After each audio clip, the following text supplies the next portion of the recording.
In the heart of modern day, Italy lies the cradle of one of the most powerful and influential civilizations in human history, ancient Rome. From a small settlement on the banks of the Tiber River, Rome rose to become a mighty empire that spanned continents, shaped modern law, politics, architecture, and warfare. According to legend, Rome was founded in 753 BCE by Romulus, a warrior raised by a she-wolf. Though mythological in nature, this story reflects the Roman ideals of strength and perseverance. In reality, Rome began as a small Latin village situated among the hills of central Italy. Rome gradually evolved into a monarchy ruled by a series of kings, some Latin, some Etruscan. The early Romans were influenced by neighboring civilizations, especially the Etruscans and Greeks. They adopted the Etruscan alphabet, religious practices, and architectural techniques.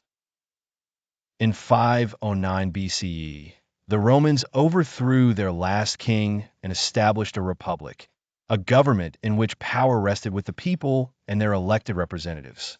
The Roman Republic was governed by a complex system of checks and balances. Two consuls held executive power, while the Senate, composed of aristocrats, controlled finances and foreign policy. The Roman Republic expanded rapidly through conquest and alliances. By the 3rd century BCE, it had become the dominant power in Italy.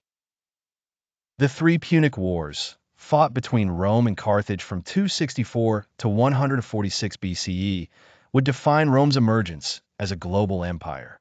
The most famous of these was the Second Punic War, during which Hannibal led his army across the Alps into Italy. Hannibal won several key battles, but was ultimately defeated by the Roman general Scipio Africanus at the Battle of Zama. With Carthage destroyed in the Third Punic War, Rome became the unrivaled power in the Western Mediterranean.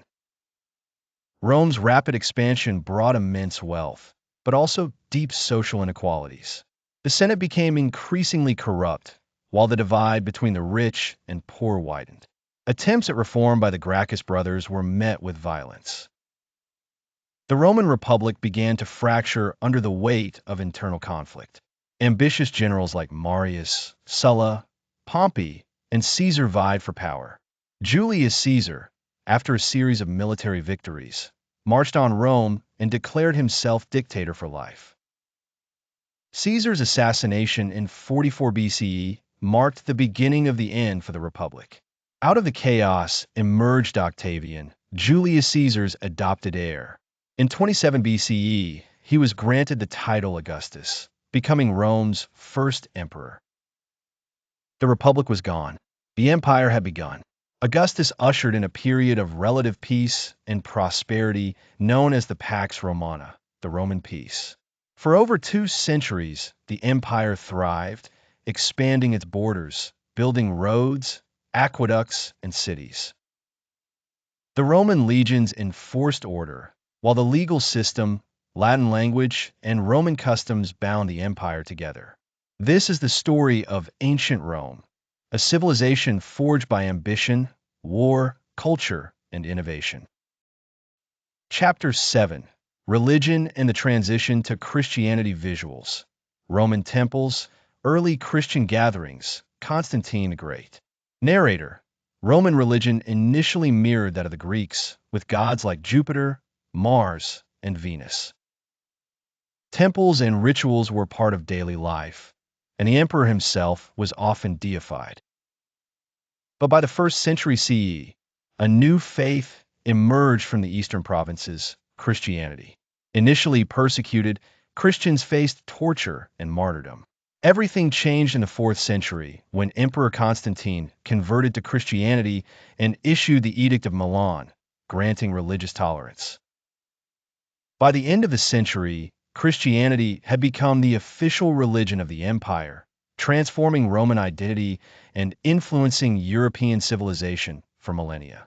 Chapter 8: The Fall of the Western Roman Empire. Visuals. Barbarian invasions, burning cities, last Roman emperors. Narrator: The Roman Empire grew too vast to govern effectively.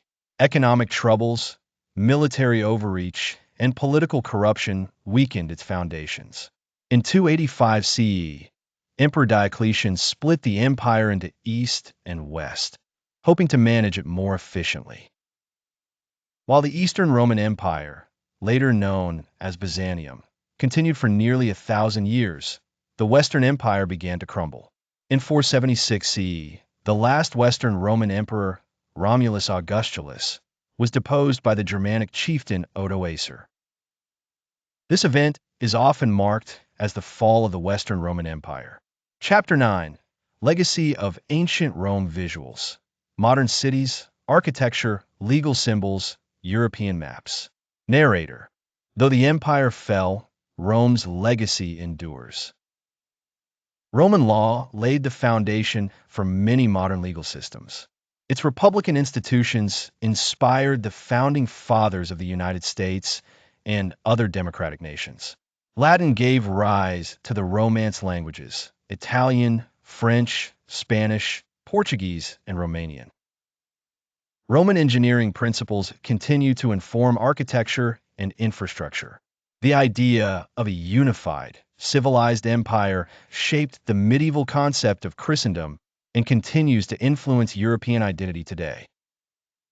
Closing scene: visuals, sunset over Roman ruins, families walking near ancient structures.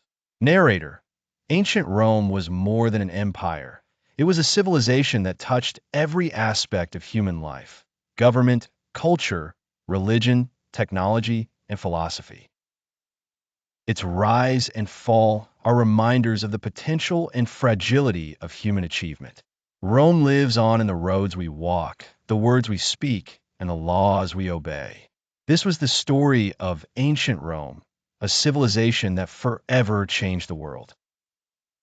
End credits roll, music swells. On-screen text thanks viewers for watching and encourages likes, shares, and subscriptions.